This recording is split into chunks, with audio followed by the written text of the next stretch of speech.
Hi, ഇന്നത്തെ കാലത്ത് നമ്മൾ കണ്ടുവരുന്ന ഒരു പ്രവണതയാണ് ഒരു ബന്ധം ബ്രേക്കപ്പ് ആയാൽ അപ്പോൾ തന്നെ അടുത്തതിൽ എൻഗേജ് ആവുന്നത്. ഇന്നത്തെ കാലത്ത് ഒരുപാട് ഓപ്ഷൻസ് ഉണ്ട്. ഒരു ബന്ധത്തിൽ അവർ തമ്മിലുള്ള പോസിറ്റീവ് ടൈം കുറയുന്നിടത്ത് ഒരു ഓപ്ഷനായി മൂന്നാമതൊരാൾ കടന്നു വരുന്നു. ബന്ധങ്ങളിൽ വരുന്ന പല അരുതുകളും മുന്നോട്ട് പോകുവാനുള്ള വഴി അടയ്ക്കുന്നു.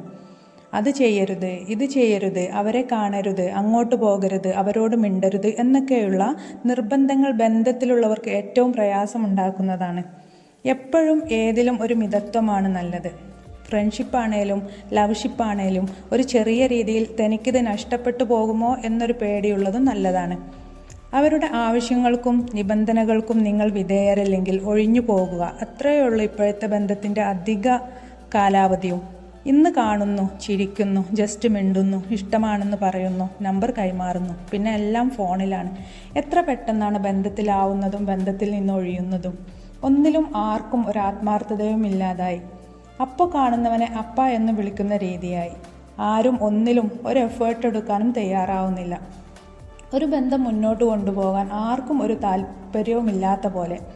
അവർ പോകുന്നുണ്ടെങ്കിൽ പോകട്ടെ, അടുത്ത ഓപ്ഷൻ തൊട്ടടുത്ത് തന്നെ ഉണ്ടല്ലോ, അല്ലേ? ചില സമയങ്ങളിലെ ഏറ്റവും വലിയ അന്തസ്സ് എന്താണെന്നറിയോ? സ്വാഭിമാനം നഷ്ടപ്പെടുത്തുന്ന ബന്ധങ്ങൾ വലിച്ചെറിയാനുള്ള ചങ്കൂറ്റം ഉണ്ടാവുക എന്നതാണ്. മറ്റുള്ളവർക്ക് അതൊരു പക്ഷേ അംഗീകരിക്കാനും മനസ്സിലാക്കാനും കഴിയില്ല. ഇവിടെ മറ്റുള്ളവരുടെ വിചാരങ്ങളെ മാനിച്ചു നിൽക്കുകയല്ല വേണ്ടത്.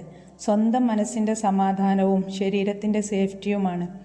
പണ്ടെവിടെയോ വായിച്ചു മറന്ന ഒരു വാചകം പോലെ, sometime it's not ego, it's self respect by motivation Malayalam.